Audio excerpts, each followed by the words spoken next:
বাড়িতে কিছুটা চিংড়ি মাছ পড়ে রয়েছে, তাই ভাবলাম কচু চিংড়ি বানিয়ে ফেলি আর আপনাদের সঙ্গে ভিডিওটা শেয়ার করি।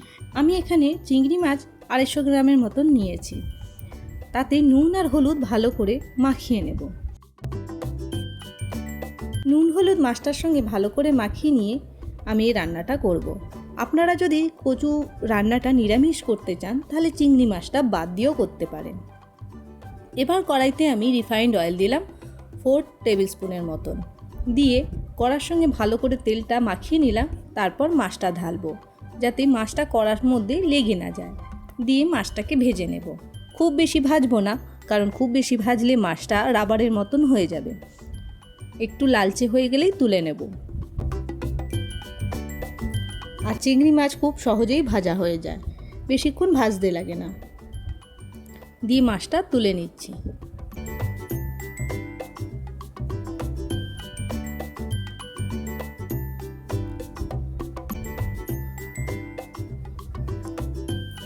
এবার কচুর আমি খোসা ছাড়িয়ে রেখেছি, তাতে 2 আধখানা করে কেটেছি, ভালো করে ধুয়ে রেখে নিয়েছি। এইভাবে খোসা ছাড়িয়ে 2 আধখানা করে কেটে রেখেছি। কচু যাতে তাড়াতাড়ি সিদ্ধ হয় তার জন্য আমি এখানে কুকার ব্যবহার করছি। আপনারা এমনি পাত্রতে জল দিয়ে গরম করে সিদ্ধ করে নিতে পারেন। আমি এখানে 1 গ্লাসের মতন জল দিয়েছি, তাতে নুন দিয়ে দিলাম পরিমাণ মতন, দিয়ে একটা সিটি দিয়ে দিলেই হয়ে যাবে। আপনারা এমনিও সেদ্ধ করে নিতে পারেন। এবার ততক্ষণ মশলাটা তৈরি করে ফেলি। তার জন্য লাগছে 1 চা চামচের মতন গোটা জিরে, 1 ইঞ্চি আদা আর 4টে কাঁচা লঙ্কা ঝালের জন্য। আপনারা ঝালটা নিজেদের মতন দেবেন। দিয়ে একটা পেস্ট তৈরি করে নিয়েছি, তাতে হলুদ গুঁড়ো, লঙ্কা গুঁড়ো আর জিরে গুঁড়ো। জিরে গুঁড়ো এখানে 1/2 টিস্পুনে দিয়েছি, আর বাদ বাকি 1 টিস্পুনের মতন দিয়ে অল্প জল দিয়ে একটা পেস্ট তৈরি করে নিলাম। এবার কচুটা সেদ্ধ হয়ে গেছে, দেখে নিন ভালো মতনই সেদ্ধ হয়ে গেছে। এবার যে তেলেতে চিংড়ি মাছটা ভেজেছি সেই তেলেতেই কচুটা ভেজে নেব। সমস্ত কচুটা ওই তেলেতেই ভেজে নিলাম।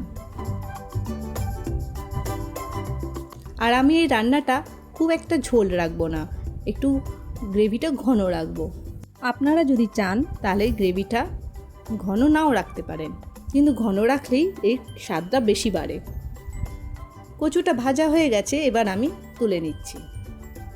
আবার ওই কড়াতেই আরও 2 টেবিল স্পুনের মতন সাদা তেল বা রিফাইন্ড অয়েল দিয়ে গোটা জিরে আর শুকনো লঙ্কা ফোড়ন দিয়ে দিয়েছি।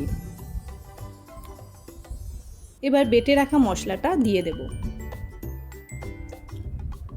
দিয়ে ভালো করে কষে নেব। কষানোর আগে যাতে মশলাটা কড়াতে বসে না যায় তার জন্য অল্প কড়াইতে জল দিয়ে দিলাম। যে বাটিতে মশলা ছিল তাতেই আমি অল্প জল দিয়ে কড়াতে দিয়ে দিয়েছি।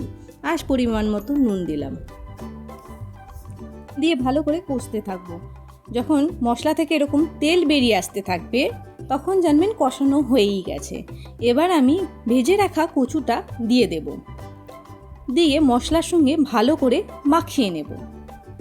এর জন্য সামান্য পরিমাণে একটু চিনি দেবো আর অল্প একটু জল দিয়ে ভালো করে মাখিয়ে নিয়ে তার মধ্যে চিংড়ি মাছটা ঢেলে দেব।